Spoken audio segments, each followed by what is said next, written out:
होगी। आपने नीतीश कुमार का जिक्र किया, लेकिन अभी देखिए क्या हो गया है कि महाराष्ट्र में जो हुआ उसकी वजह से अब नीतीश कुमार ने आपका साथ छोड़ दिया है। देखिए, ये पूरा जो मामला हुआ है उससे आपने यानी बीजेपी ने क्या सीख ली है? सबसे बड़ा आरोप बीजेपी पर यह लगता है कि जब बीजेपी एक बड़ा पार्टनर बन जाती है किसी भी अलायंस में, बड़े भाई के रूप में चली जाती है, तब छोटे भाई को दबाने की कोशिश करती है, छोटे भाई की ग्रोथ कैसे ना हो उसकी कोशिश करती है, आरोप आप पर लगता है। अब भी आपके सामने एकनाथ शिंदे, उस दिन एकनाथ शिंदे यहां पर आए थे, वो बार बार ये कह रहे थे कि बीजेपी हमसे संख्या में डबल है, यानी वो 50 है तो आप 110 है। अब ऐसी स्थिति में इसके आगे जो आपके साथ में शिवसेना और बीजेपी के साथ में हुआ, वो एकनाथ शिंदे की पार्टी और आपके साथ ना हो, इसके लिए आप क्या किस तरीके से कोशिश करेंगे? क्या इसके आगे भी आपकी भूमिका इस तरीके से रहेगी कि उनको संभाल के काम करें? जो नीतीश कुमार वो एक तरीके से डर गए कि उनके साथ भी ये हो सकता है, अगर उद्धव ठाकरे के साथ जैसे हुआ उनके साथ हो सकता है, वो चले गए आरजेडी के साथ में तुरंत। पहली बात तो यह है कि आपका स्टेटमेंट ही गलत है कि महाराष्ट्र में जो हुआ उसके कारण बिहार में हुआ। बिहार बिहार है भैया, वहां की राजनीति अलग है, उसका महाराष्ट्र की राजनीति से कोई संबंध नहीं है। और बिहार में देखिए, आप ये ध्यान में लीजिए कि हम दोनों ने सरी की सीटें लड़ाई, उन्होंने 123 लड़ाई, हमने 122 लड़ाई और बाकी छोटे मित्रों को दी। हम लोग 85 सीटों पर आए, वो 42 सीटों पर आए।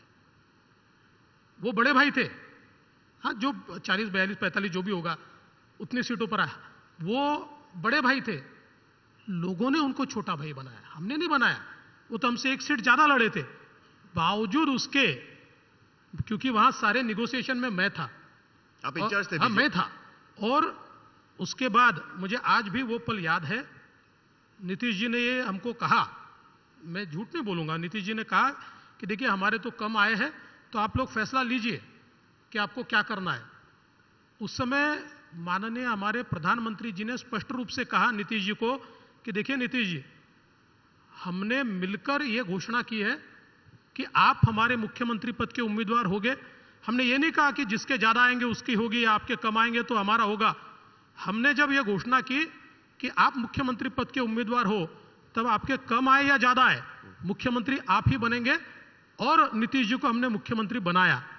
अब देखिए, बिहार की राजनीति में एक अपना रंग होता है, बिहार बिहार है। तो नीतीश जी के ध्यान में आया कि, और ये विधानसभा के चुनाव के समय उनके ध्यान में आया, क्योंकि इस बार उनको जो सीटें मिली वो सीटें मोदी जी के कारण मिली।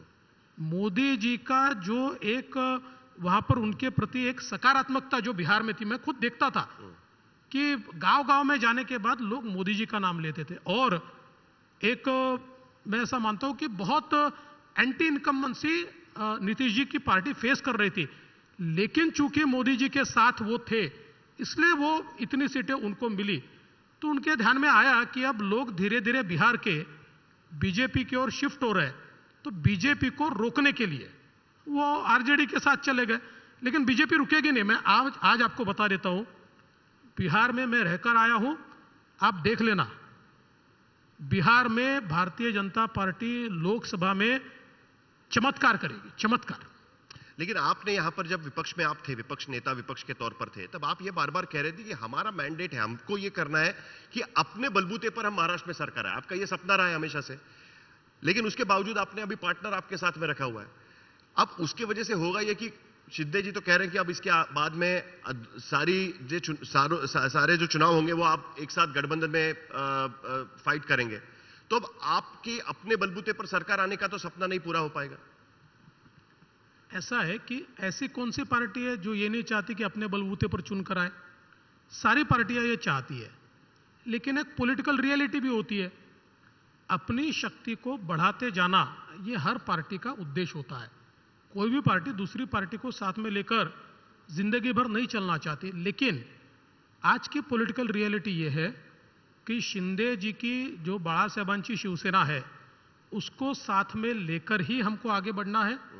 चाहे वो बीएमसी का चुनाव हो, चाहे अगला विधानसभा का चुनाव हो, या उससे पहले आने वाला लोकसभा का चुनाव हो, ये सारे चुनाव हम बाळासाहेबांची शिवसेना यानी शिंदे जी की शिवसेना के साथ मिलकर ही लड़ेंगे, ये हमने तय किया है।